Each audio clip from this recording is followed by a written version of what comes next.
so don't hold back on questions, okay? Andrew. Coach. All right, go ahead. Jeff, go ahead. Just curious your thoughts on being the USA Today National Coach of the Year. Felt like any description you want to say. I felt terrible this morning, and my phone started blowing up. The coaches telling me it was a neat deal. I want to thank my team and the assistant coaches that practiced today. But you know, coaches just benefit from great kids and great coaching staff, and I've been fortunate enough that they made me look good for a long time, and I appreciate it. The guys were asked the other day about the fact this program has a history, losing the semifinals of the ACC tournament, go on to the NCAA tournament, and good things happen.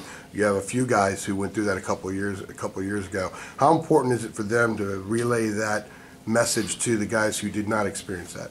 Well, I just remember we didn't get it done last year. I think I guess we lost in the finals last year. Is that right? I just try to point out to them that the season's not over with, and that we've had some really good teams lose at that stage that went on and did some great things.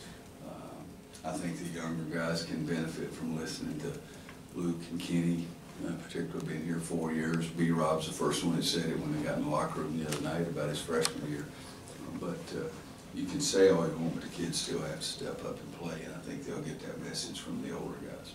Kobe, Cam, and Luke are your highest scoring trio, I think, in like 10 years since the 09 team. I'm curious, do they compare favorably to that group as far as their ability to be explosive scorers, all three of them, in any given game? A little different. I mean, you know, we had the fantastic post player with Tyler. I mean, he dominated everything, and he gave everybody a lot more open shots because they had to concentrate so much on him.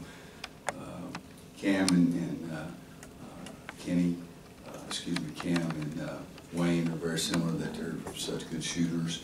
Ty and Kobe are similar because they have the ability to push the ball, but it was a very balanced team there too, because Danny Green could come in and score a lot of points too, and Dion would get his. So that was probably, and I don't know for sure, probably a higher scoring team, and probably shot a higher field goal percentage as well. So it was a little easier, I think, for that team to score. With this guy, am I close on this? With these guys, how do you think they've handled us carrying the offensive load when maybe, like you're saying, there isn't a fourth, fifth guy, like let's say in 09 that jumps out at you? These three guys do the majority of the scoring, and I like it a lot better if you have three than I do one, but I like five better than I do three as well. But they've done a great job.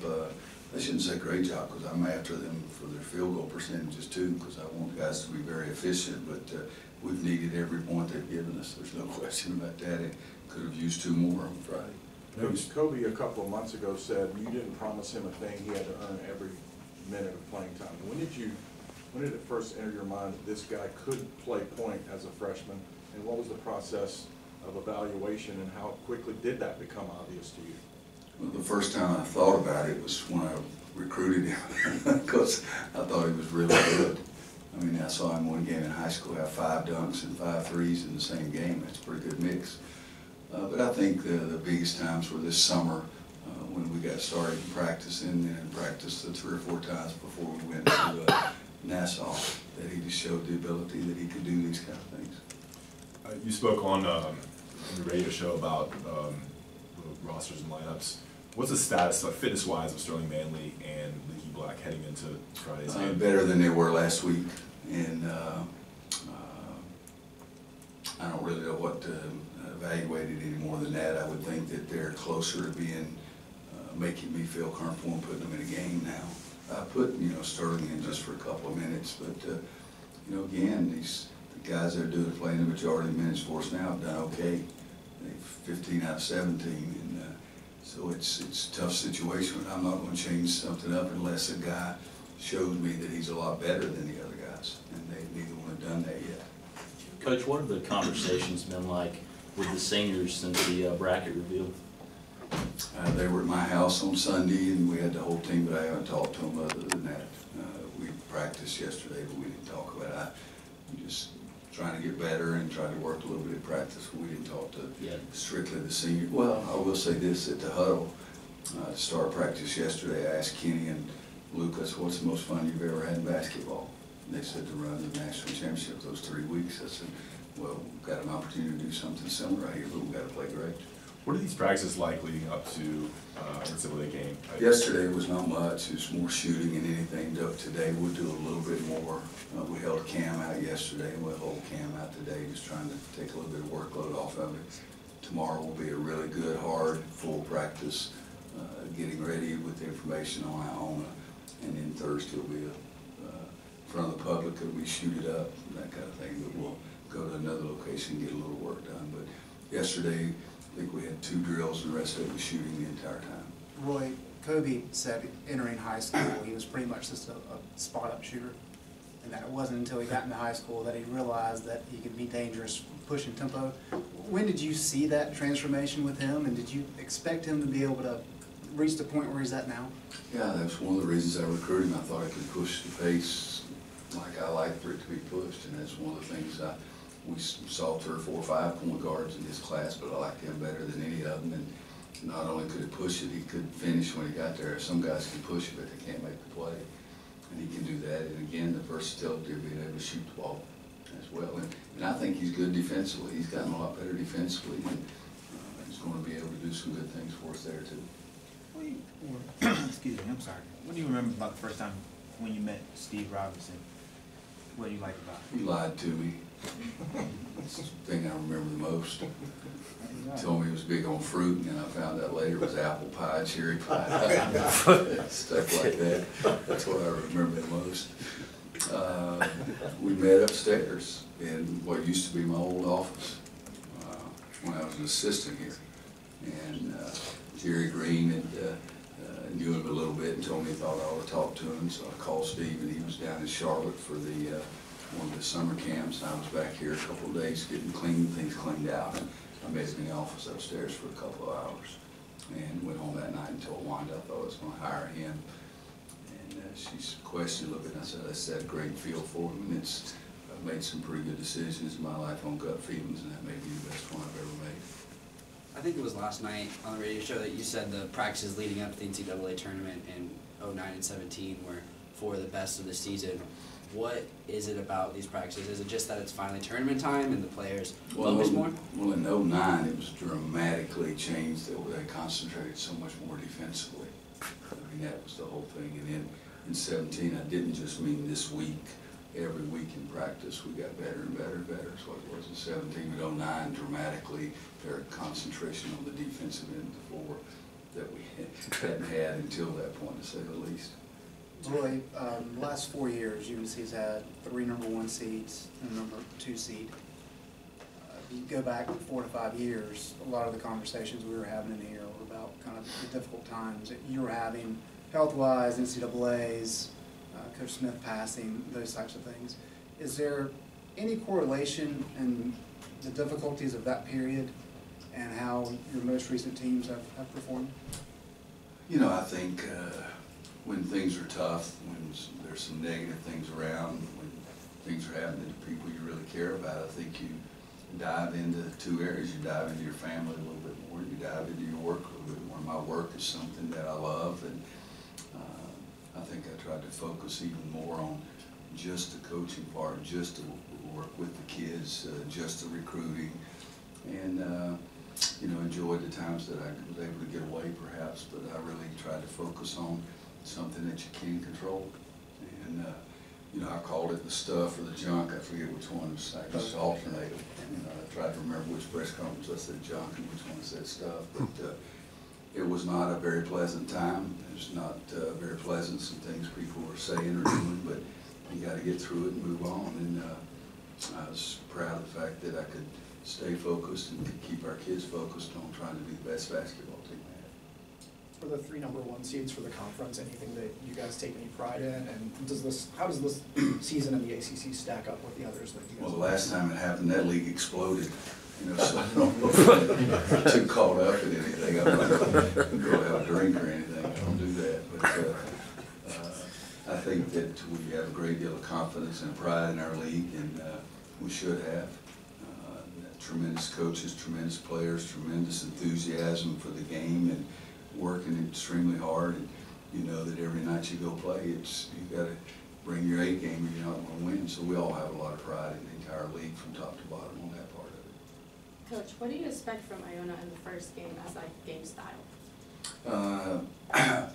One of my assistants has got the scout, and I haven't seen any game yet, and I'll watch probably tape tonight or tomorrow night. I usually do it the night before or 2 nights before, but I got a little more time this week. I know Tim. He was Danny Green's high school coach, and really an easy guy to deal with at that point. And I've watched his career and seen what he's done. I watched a few minutes of conference tournament game when they were playing against King Rice's team. I watched part of the game last year, and I think they played King's team again last year for it. But 5 guys that can shoot the ball. They like to push the pace. A few years back, they led the nation in scoring. So I think it'll be an up and down game, but you never know until the game starts actually what it's going to be. But they'll push the pace, probably shoot a lot of threes during the course of the game. Open court more than a post-up game. Coach, you've had to do this a couple of times. Is it difficult to coach against someone that's been on your staff or has played for you? And how do you deal with that? It's hard. You know, it's hard preparing for the game because people are asking questions, you think about it, but once the game starts, even all the way back to '91, before some of you people were almost born, I decided I was never going to look down the bench at Coach Smith. I never looked at him one time during the game, and did the same thing in '93, and I've tried that, and it's helped me, whether it was against Jared or CB or whoever it was against, and that's the way I looked at it, the same way I looked at it when Maryland and Mark Turgeon was here. I just won't look at the other bench. Couple more folks. Can you talk about Kenny Williams' importance on defense and what his defense and guarding the best player has?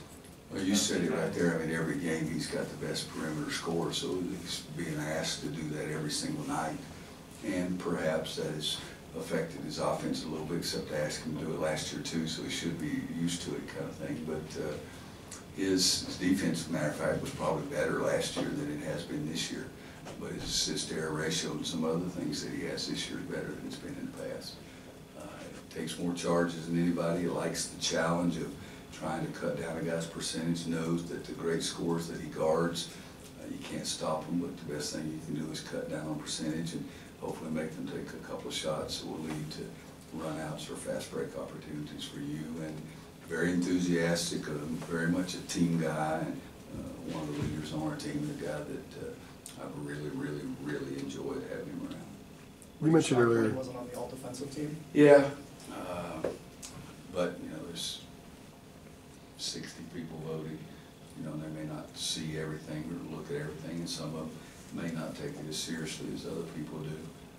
But he's on my all-defensive team, and that's the one that counts. You mentioned earlier something about Kobe getting better defensively. What 1 or 2 areas has he gotten better, and what was maybe a turning point in that process for him? Well, I don't think there's been a turning point. He's just gotten a little bit better, a little bit better, a little bit better. He's got great feet and his size, you know, 6'4.5", 6'5", but he doesn't mind getting up into somebody. He's just got to be careful because he doesn't want to pick up senseless fouls. But I think he's gotten better and better and better all year long in every phase. One thing that I'd love for him to do is to get inside and maybe box out one of the big guys a little bit more, because his guys getting back for defensive balance. And there was a key play in the Duke game. He stood there, and if he had gotten involved in the box out, maybe we'd have gotten him. They would have gotten 2 points. So, you know, we've had some great guards that would do those kind of things. Marcus Page, or way, way back to Jimmy Black, that would go box out a big guy, and that'll be the next step for him too. Sorry, Coach. Last one. Garrison took his first charge the other day, and you said earlier in the season you wanted to see more charges being taken by your big man. What have you seen out of him and his progression defensively? I know he's won a bunch of Defensive Player of the Game awards. It's the first one he's ever freaking taken, so I didn't jump up and salute him or anything, but I was really happy for him. And he looked over the bench and grinned, and I knew what he was thinking, he knew what I was thinking, but I hope that's the first of many to come, because he's been a really solid defensive player for us, and I think as a big guy, if you're not a shot blocker, you need to be able to do that to protect the rim, and I think he'll be better and better at that as we go along. Thank you, Coach. Thanks, guys. Thank you. Thank you. Stop the game and give him the ball.